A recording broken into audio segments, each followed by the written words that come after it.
fresh fish is such a fun idea, as long as you take it with a pinch of salt in terms of accuracy.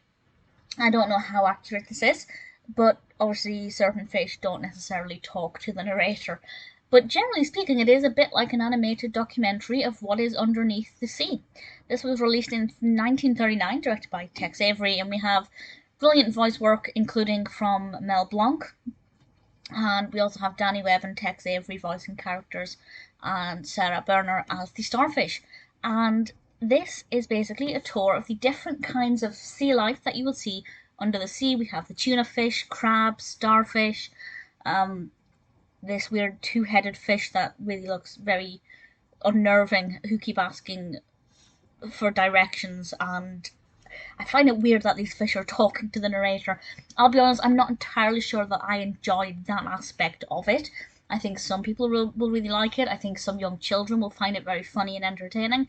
For me personally, that breaking of the fourth wall kind of not ruined the experience, because I still enjoyed the short, but I would have preferred it if it had maintained its status as a kind of animated documentary, if you like. But breaking of the fourth wall, having the fish talking to the narrator, makes you realise very quickly that this is not a documentary, that it's not real.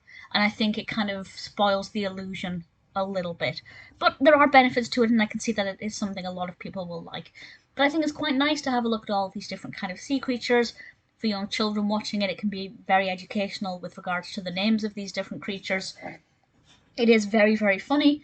Well, no, that's an exaggeration on my part. I wouldn't say it's very, very funny, but it is quite amusing.